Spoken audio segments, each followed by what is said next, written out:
আসসালামু আলাইকুম দর্শক, কেমন আছেন? আশা করি আপনারা ভালো আছেন আর আমি ভালো আছি। আপনাদের সাথে কিছু কথা কইতে চাই। এই কথা হলো, আমাদের এক আত্মীয়-স্বজনের কাছেই এই ঘটনা ঘইটে গেছে। তা আপনাদেরকে আমি জানাতে চাই, যখন আপনার মেয়েকে বিয়ে দিবেন, তখন আপনি দালানগঞ্জ চাইয়া বিয়ে দিবেন না। হ্যাঁ, এই যুগের মানুষ আছে, প্রত্যেকটি বাবা-মা, ভাই-বোনেরা আছে, দালানগঞ্জেই বিয়ে দেয়। তখন মায়ার বাপ মায় কয় না, আমি জামাই পাইছি, পয়সাওয়ালা জামাই পাইছি, তাহলে আমার জামাই রে বিয়ে করবো।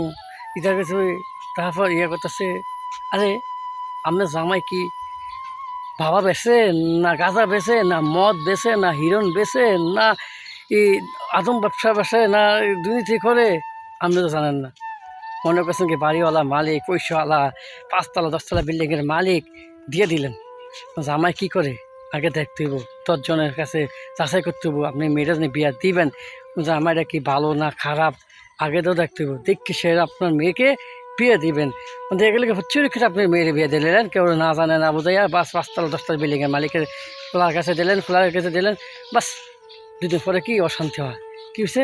বাবা তোমার জামাই গাঁজা মদ বেছে, বাবা তোমার জামাই বাবা বেছে, বাবা তোমার জামাইয়ে এইটা বেছে, বাবা তোমার জামাইয়ে হিরণ ব্যবসা করে, বাবা তোমার জামাইয়ে কেঁচুরি খেলে, জুয়া খেলে।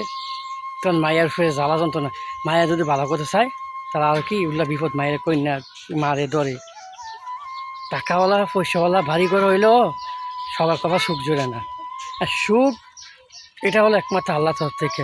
আপনি মেয়েরে টাকা দেখে বিয়ে দিবেন, সুখ আছে কি না, ভালো কি না আগে যাচাই করে দেখবেন। মেয়েরে কি সুখ থাকতে পারবে কিনা। না, বাস পত্রিকা দিয়ে দিলেন বিয়ে, কথা কি অশান্তি আর অশান্তি। ওরা বাপ মা high high high high high রে, আমার জিরা কোন জায়গায় বিয়ে দিলাম। এদের কথা না, আগে যাচাই করবেন, দেখবেন, তারপর আপনার মেয়েকে ভালো হোক খারাপ হোক ভালো জায়গায় পর্যায়ে বিয়ে দিবেন।